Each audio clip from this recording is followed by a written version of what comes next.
Coming up next, live from the Oval Office, President George Bush addresses the nation. The president is expected to outline his recommendations to curb the importation, distribution, and use of illegal drugs. The president's comments are expected to last about 90 minutes.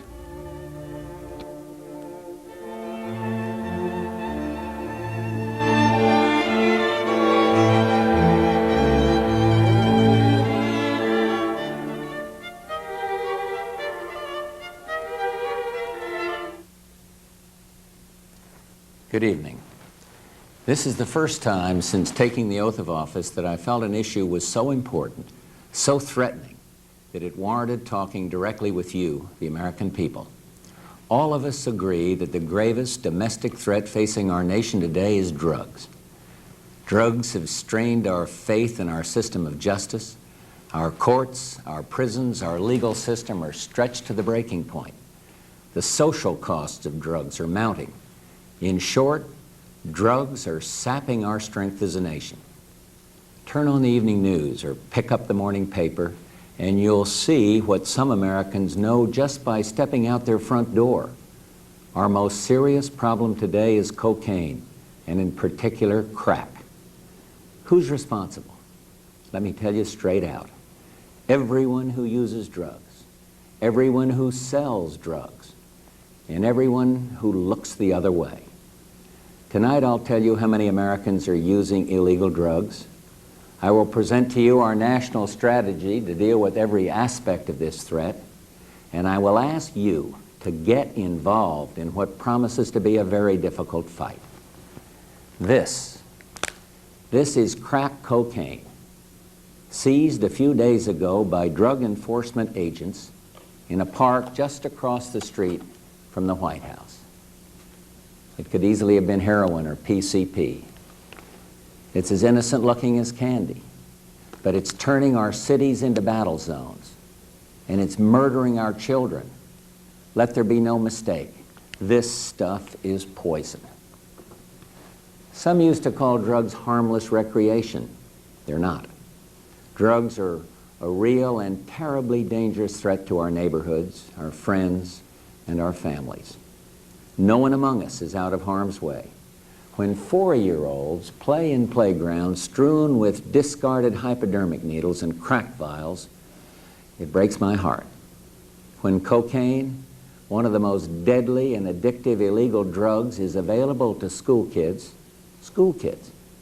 it's an outrage. And when hundreds of thousands of babies are born each year to mothers who use drugs, premature babies, born desperately sick, and even the most defenseless among us are at risk. These are the tragedies behind the statistics, but the numbers also have quite a story to tell. Let me share with you the results of the recently completed household survey of the National Institute on Drug Abuse. It compares recent drug use to 3 years ago. It tells us some good news and some very bad news. First, the good. As you can see in the chart, in 1985, the government estimated that 23 million Americans were using drugs on a current basis. That is, at least once in the preceding month. Last year, that number fell by more than a third. That means almost 9 million fewer Americans are casual drug users. Good news. Because we changed our national attitude toward drugs, casual drug use has declined. We have many to thank. Our brave law enforcement officers, religious leaders, teachers, community activists, and leaders of business and labor. We should also thank the media for their exhaustive news and editorial coverage, and for their airtime and space for anti-drug messages. And finally, I want to thank President and Mrs. Reagan for their leadership. All of these good people told the truth, that drug use is wrong and dangerous. But as much comfort as we can draw from these dramatic reductions, there is also bad news, very bad news. Roughly 8 million people have used cocaine in the past year. Almost 1 million of them used it frequently, once a week or more.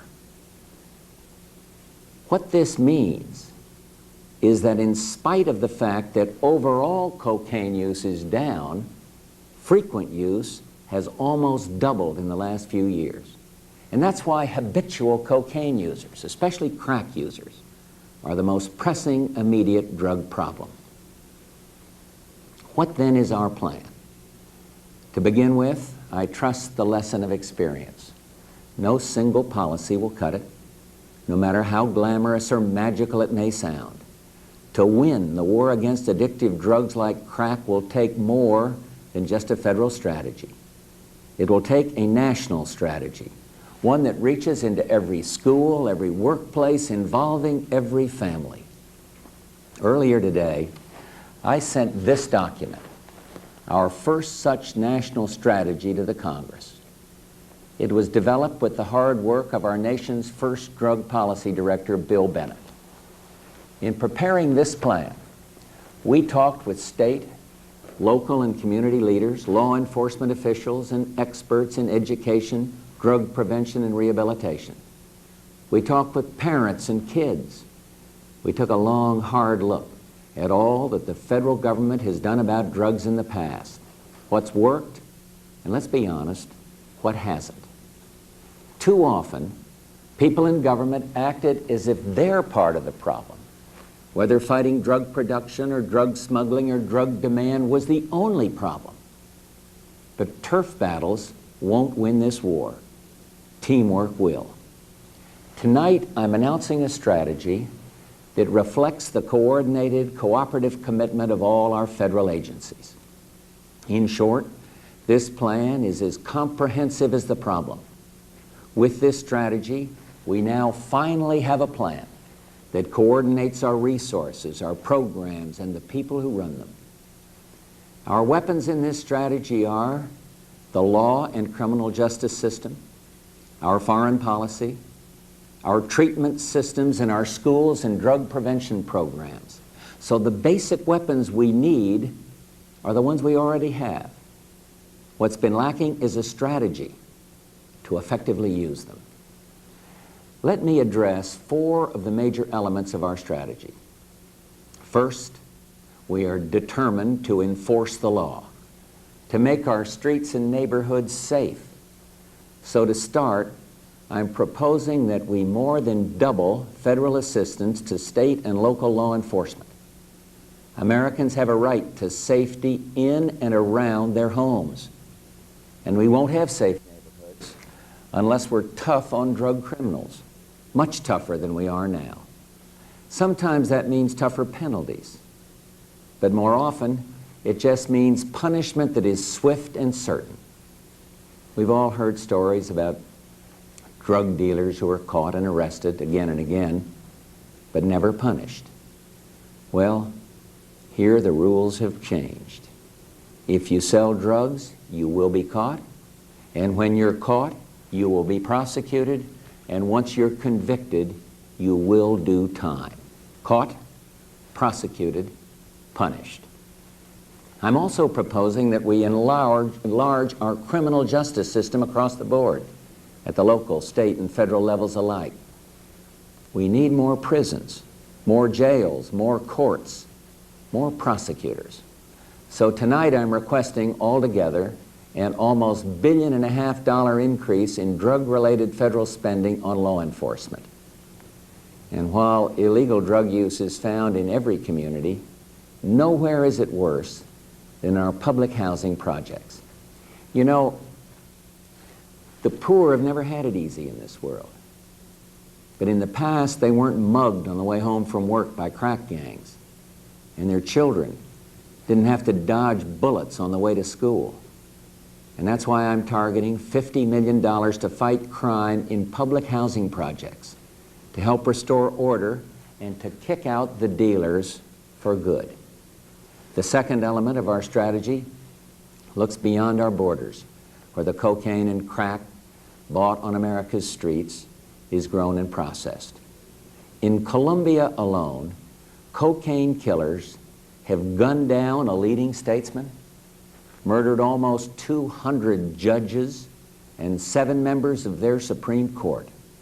The besieged governments of the drug-producing countries are fighting back, fighting to break the international drug rings. But you and I agree with the courageous President of Colombia, Virgilio Barco, who said that if Americans use cocaine, then Americans are paying for murder. American cocaine users need to understand that our nation has zero tolerance for casual drug use. We have a responsibility not to leave our brave friends in Colombia to fight alone. The $65 million emergency assistance announced 2 weeks ago was just our first step in assisting the Andean nations in their fight against the cocaine cartels. Colombia has already arrested suppliers, seized tons of cocaine, and confiscated palatial homes of drug lords. But Colombia faces a long uphill battle, so we must be ready to do more. Our strategy allocates more than $250 million for next year in military and law enforcement assistance for the 3 Andean nations of Colombia, Bolivia, and Peru. This will be the first part of a 5-year, $2 billion program to counter the producers, the traffickers, and the smugglers. I spoke with President Barco just last week, and we hope to meet with the leaders of affected countries in an unprecedented drug summit, all to coordinate an inter-American strategy against the cartels. We will work with our allies and friends, especially our economic summit partners, to do more in the fight against drugs. I'm also asking the Senate to ratify the United Nations Anti-Drug Convention concluded last December.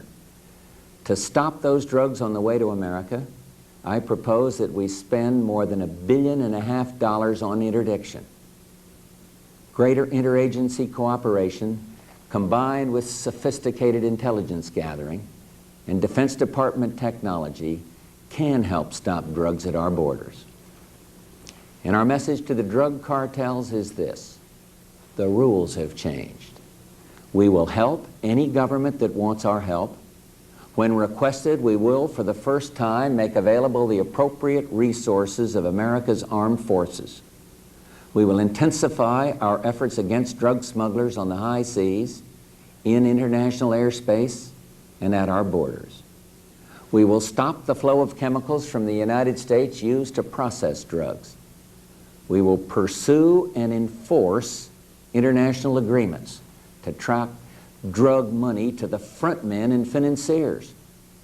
And then we will handcuff these money launderers and jail them, just like any street dealer.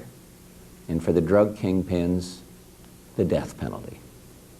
The third part of our strategy concerns drug treatment. Experts believe that there are 2 million American drug users who may be able to get off drugs with proper treatment. But right now, only 40% of them are actually getting help. This is simply not good enough. Many people who need treatment won't seek it on their own, and some who do seek it are put on a waiting list. Most programs were set up to deal with heroin addicts, but today the major problem is cocaine users. It's time we expand our treatment systems and do a better job of providing services to those who need them. And so tonight, I'm proposing an increase of $321 million in federal spending on drug treatment. With this strategy, we will do more. We will work with the states. We will encourage employers to establish employee assistance programs to cope with drug use. And because addiction is such a cruel inheritance, we will intensify our search for ways to help expectant mothers who use drugs. Fourth, we must stop illegal drug use before it starts. Unfortunately, it begins early, for many kids before they're teens. But it doesn't start the way you might think, from a dealer or an addict hanging around a school playground. More often, our kids first get their drugs free from friends or even from older brothers or sisters. Peer pressure spreads drug use. Peer pressure can help stop it. I'm proposing a $250 million increase in federal funds for school and community prevention programs that help young people and adults reject enticements to try drugs. And I'm proposing something else. Every school, college, and university, and every workplace must adopt tough but fair policies about drug use by students and employees. And those that will not adopt such policies will not get federal funds, period. The private sector also has an important role to play. I spoke with a businessman named Jim Burke, who said he was haunted by the thought, a nightmare really, that somewhere in America, at any given moment, there is a teenage girl who should be in school instead of giving birth to a child addicted to cocaine. So Jim did something. He led an anti-drug partnership financed by private funds to work with advertisers and media firms. Their partnership is now determined to work with our strategy by generating educational messages worth $1 million a day, every day for the next 3 years. $1 billion worth of advertising, all to promote the anti-drug message. As president, one of my first missions is to keep the national focus on our offensive against drugs. And so next week I will take the anti-drug message to the classrooms of America in a special television address, one that I hope will reach every school, every young American. But drug education doesn't begin in class or in TV. It must begin at home and in the neighborhood. Parents and families must set the first example of a drug-free life. And when families are broken, caring friends and neighbors must step in. These are the most important elements in our strategy to fight drugs. They are all designed to reinforce one another, to mesh into a powerful whole, to mount an aggressive attack on the problem from every angle. This is the first time in the history of our country that we truly have a comprehensive strategy. As you can tell, such an approach will not come cheaply. Last February, I asked for a $700 million increase in the drug budget for the coming year. And now, over the past 6 months of careful study, we have found an immediate need for another $1.5 billion. With this added $2.2 billion, our 1990 drug budget totals almost $8 billion, the largest increase in history. We need this program fully implemented right away. The next fiscal year begins just 26 days from now. So tonight I'm asking the Congress, which has helped us formulate this strategy, to help us move it forward immediately. We can pay for this fight against drugs without raising taxes or adding to the budget deficit. We have submitted our plan to Congress that shows just how to fund it within the limits of our bipartisan budget agreement. Now, I know some will still say that we're not spending enough money. But those who judge our strategy only by its price tag simply don't understand the problem. Let's face it, we've all seen in the past that money alone won't solve our toughest problems. To be strong and efficient, our strategy needs these funds, but there is no match for a united America, a determined America, an angry America. Our outrage against drugs unites us, brings us together behind this one plan of action, an assault on every front. This is the toughest domestic challenge we've faced in decades, and it's a challenge we must face, not as Democrats or Republicans, liberals or conservative, but as Americans. The key is a coordinated, united effort. We've responded faithfully to the request of the Congress to produce our nation's first national drug strategy. I'll be looking to the Democratic majority and our Republicans in Congress for leadership and bipartisan support. And our citizens deserve cooperation, not competition. A national effort, not a partisan bidding war. To start, Congress needs not only to act on this national drug strategy, but also to act on our crime package announced last May, a package to toughen sentences, beef up law enforcement, and build new prison space for 24,000 inmates. You and I both know the federal government can't do it alone. The states need to match tougher federal laws with tougher laws of their own, stiffer bail, probation, parole, and sentencing. And we need your help. If people you know are users, help them get off drugs. If you're a parent, talk to your kids about drugs tonight. Call your local drug prevention program. Be a big brother or sister to a child in need. Pitch in with your local neighborhood watch program. Whether you give your time or talent, everyone counts. Every employer who bans drugs from the workplace, every school that's tough on drug use, every neighborhood in which drugs are not welcome, and most important, every one of you who refuses to look the other way. Every one of you counts. Of course, victory will take hard work and time, but together we will win. Too many young lives are at stake.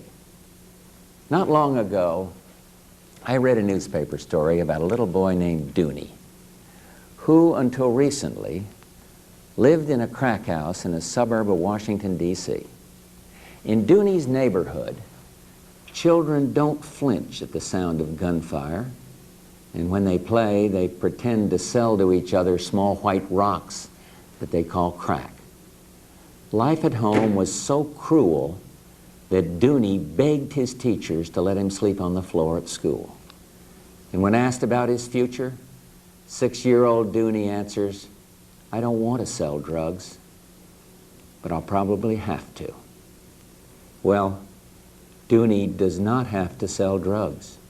No child in America should have to live like this. Together, as a people, we can save these kids. We've already transformed a national attitude of tolerance into one of condemnation. But the war on drugs will be hard won, neighborhood by neighborhood, block by block, child by child. If we fight this war as a divided nation, then the war is lost. But if we face this evil as a nation united, this will be nothing but a handful of useless chemicals. Victory. Victory over drugs is our cause, a just cause. And with your help, we are going to win. Thank you. God bless you. And good night. You've been watching President Bush speak from the Oval Office in the White House, his first speech to the nation from there, outlining the administration's anti-drug strategy.